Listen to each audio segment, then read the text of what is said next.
So they've had antler restrictions in Leelanau County.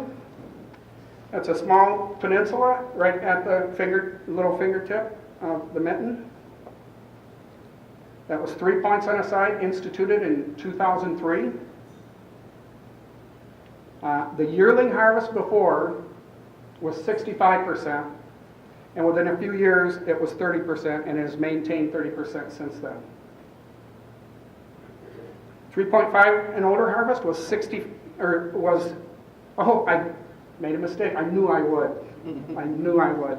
It was 15% before and 40% after. The sacrifice is 1 year of low buck harvest. So this is Leelanau County up here. Let's just look at the top chart first. And each one of these points is the number of bucks harvested in Leelanau County. And these two are before, and this is the first year. That's the sacrifice right there. The number of bucks killed dropped way down. But look what happened the next year. It dropped up to above where it was in 2001. And then only 1 year after that was below the mean prior to implementation. Now some of that might be because the herd rose a little bit, but it should come back up to very close to where it was if the herd is stable. And you can titrate that, you can change that to the level you want by harvesting does. Down here, we have the harvest rate in the surrounding 12 counties. The 12 counties that are now under APRs, they weren't then, and they had falling buck harvest. And that's because their hunter numbers were falling. But they didn't fall in Leelanau County. You ever hear people talk about how hunters are going to quit if they're under APRs? I don't think so. I think it'll make them more successful. This is hunter success now in Leelanau County. And hunter success is just bucks killed, the percentage of hunters that got bucks. And it's right about where it was before. It's actually been rising up again a little bit, probably because the herd has been growing there a little bit. Now these are hunter numbers. We've had a precipitous fall since 2001. This red line is the northern lower peninsula. We lost between 20 and 25% of our hunters there. UP also, during that time. This is under traditional deer management. That's those other 12 counties. Every one of those counties was down. The only county out of those 13 counties that kept a stable number of hunters was the county that had APRs. Now, we don't know that that's going to happen everywhere, but we don't discount that that APRs might make hunters more excited and more likely to go out into the field. And by the way, they had increased time in the field as well. Notice a little drop off the first couple of years, and it came right back up. Just about done. I wrote an article a few years ago in Woods and Waters because I felt that Leelanau County had become the best deer hunting county in the state. I remember the first time I met some of you guys here, was up at a show in Traverse City, and I heard about it for the first time, and it was a well-kept secret for quite a while. And one of the drivers for some of these guys to start the Northwest 12 things is they were getting too many hunters on state land in their hunting areas. That's Clay McNitt. He's here with us tonight. Those are the 5 best bucks he ever killed, and they were all under APRs, and he's killed 2 more like those since. Actually, better, Clay?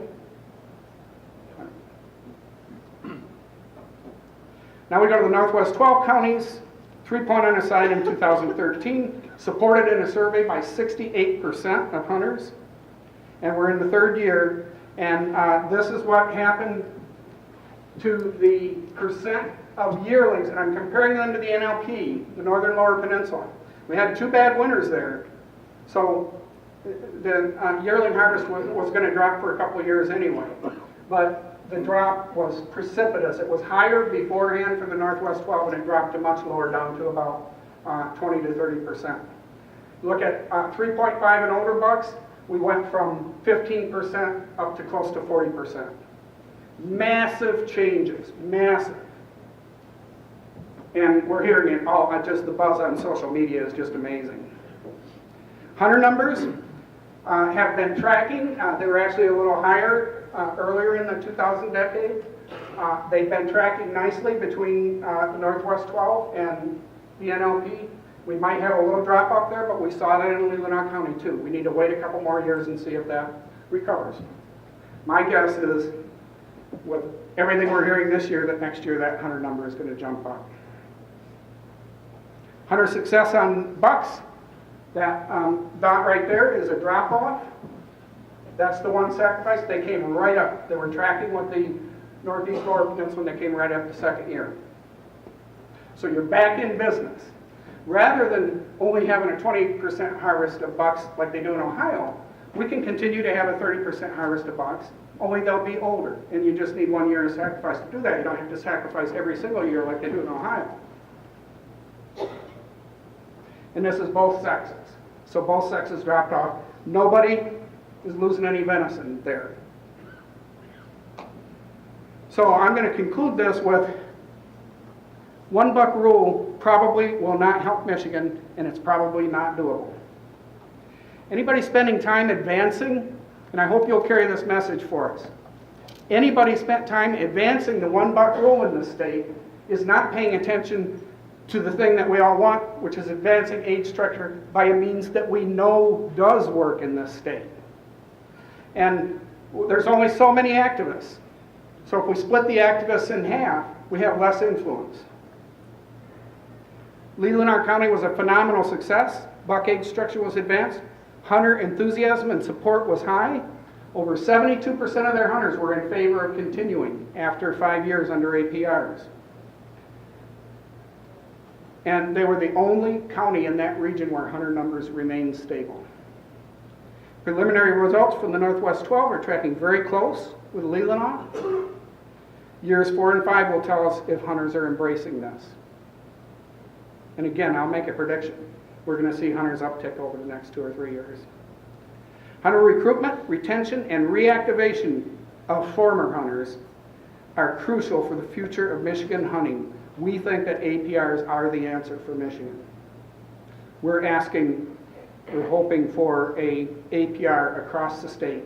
3 points on a side in the UP, 3 points on a side in the NLP, and 4 points on a side in the Southern Lower. People blanch at 4 points on a side. You're protecting just about exactly the same number of bucks with a 4 point on a side in the Southern Lower as you are now today in the Northwest 12. Right around just north of 70%.